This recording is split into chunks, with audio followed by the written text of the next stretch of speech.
Great start. Thanks for the patience.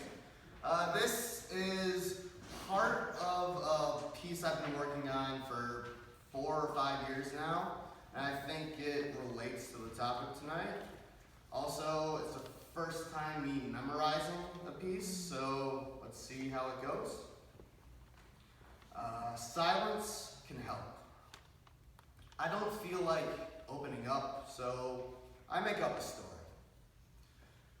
The other day, I found myself in this small town in Mississippi. I can't remember its name, but here I had a drink at a bar, and I saw this sad-looking man drinking alone. Fighting my usual sober, shy intentions, I asked him about his day. He goes on about his wife, about how unhappy and bored and sad she is. He blames no one except himself as he prays to God. So, after he bears his broken heart, I buy a round of whiskey.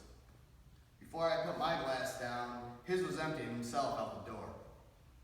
So I finished my beer and head back towards my hotel room. About halfway there, this really nice convertible Sorry, didn't mean to get distracted. Next night, I find myself at the same bar. It looked exactly the same, and with little surprise, I see the same man I met the night before, in the same seat, the same look locked on his face. I take the empty seat next to him, and he immediately starts to apologize for his early departure the night before, and starts to explain himself. Now this next part, my perspective doesn't quite do it justice. So bear the shitty accent. I drove a few miles down the road, found a crossroad, fell down to my knees asking for something to ease her pain. Some young kid about your age came out from behind the bushes, said he was more than willing to make a reasonable trade. I was, God willing, more than happy to sell my soul if my woman would give me a simple smile when I returned home. He said he was sick of collecting souls, so I simply hand over my car keys. He drives off and I start for home. By Jesus, my feet were yelling at me by the time I walked through the door, and my woman, more than happy to rub my feet. We talked, we made love, we cuddled until I fell asleep.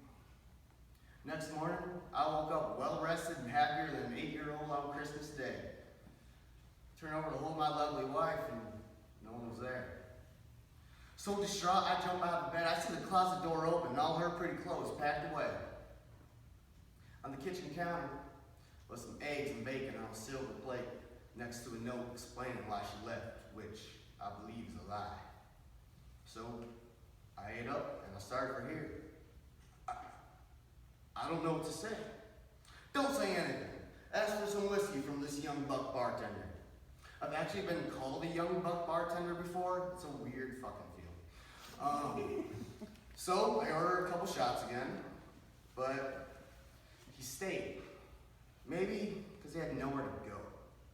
So I offered my hotel bed, said I'd sleep on the floor. About halfway there, the same convertible from the night before flew by. And my new friend stops in his tracks. And we both see this expensive car just speed wobble its way into a ditch on the side of the road. He starts to run after it and I after him. He stopped when he saw the kid that stole his car the night before and his wife dead in the front seat of his nice convertible. The girls we were hitting on fell in love with me immediately.